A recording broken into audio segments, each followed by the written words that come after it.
કાગવડથી ખોડલધામ મંદિર સુધી પેદલ યાત્રા યોજાઈ। ખોડલધામ ટ્રસ્ટ કાગવડની દર વર્ષની પરંપરા મુજબ આશુ નવરાત્રિના પ્રથમ દિવસે પદયાત્રા યોજાઈ છે। કાગવડ ગામથી ખોડલધામ મંદિર સુધી યોજાયેલી આ પદયાત્રામાં મોટી સંખ્યામાં ભક્તો જોડાયા છે।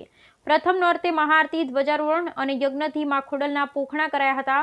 પ્રથમ નોરતે યોજાયેલી પદયાત્રામાં જોડાવા વહેલી સવારથી જ કાગવડ ગામે શ્રદ્ધાળુ પહોંચી ગયા હતા।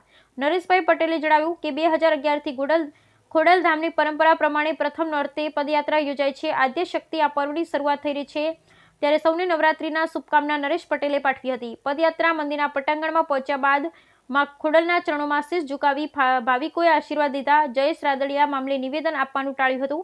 નવરાત્રિના 9 દિવસમાં ખોડલધામ ખાતે અવનવા શણગાર, હવન અને ધ્વજારોહણ રોશનીથી મંદિર ઝળહળી ઉઠશે। બ્યુરો રિપોર્ટ આશીષ પાટડિયા।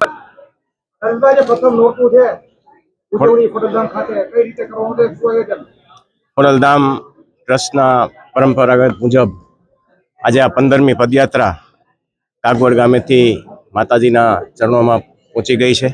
ધ્વજારોહણ પણ થયું છે અને આ નવરાત્રિના પવિત્ર દિવસોમાં ખોડલધામ આખા ગુજરાતમાં 37 ગરબીનું આયોજન કરવા જઈ રહ્યું છે ત્યારે ગુજરાતની જનતાને અને આખા દેશમાં આ નવરાત્રિના પવિત્ર દિવસોની અંદર સૌને મારી શુભકામનાઓ। મા ખોડલ અને મા જગદંબા આ નવરાત્રિના પવિત્ર દિવસોની અંદર બધાને હેમખેમ રાખે। જય મા ખોડલ। ગોરસિયા જાનવી શૈલેષભાઈ, હું રાજકોટથી આવું છું અને આ કાગવડ ખોડલધામ મંદિરે દર વર્ષે નવરાત્રિ પ્રથમ નોરતે તો કે પદયાત્રા યોજાય છે અને 15મી પદયાત્રા છે।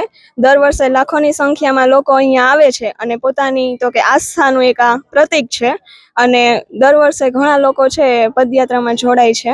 કાગવડ ગામથી અને ખોડલધામ મંદિર સુધીની જે પદયાત્રા હોય છે તેમાં તો કે બધા જ પોતાના એક ઉમંગ સાથે આવે છે અને પોતે છે દર્શન કરી અને તો કે પોતાનું જે ધ્યેય છે પ્રાપ્ત કરે છે। તમારું નામ? હા, જય માં ખોડલ। મારું નામ આશાબેન કાછડિયા છે, ગુજરાત કન્વીનર છું। આ દર વર્ષે આ પ્રથમ નોરતા માતાજીના પ્રથમ નોરતાને દર વર્ષે આવી રીતે પદયાત્રાનું આયોજન થાય છે પણ આયોજનોમાં પણ હજારોની સંખ્યામાં માણસો હોય છે। મિનિમમ 2.5 થી 3 કિલોમીટર સંખ્યા કાગવડથી મંદિર સુધીની આયોજન ભવ્યથી ભવ્ય આયોજન કરેલું હોય છે અને આ આયોજનમાં ભક્તો એકદમ પોતાને ઉમટકા ભેરામાં જોઈન્ટ થાય છે અને માતાજીના આશીર્વાદ મેળવે છે। જય માં ખોડલ। બીજું શું બોલવાનું?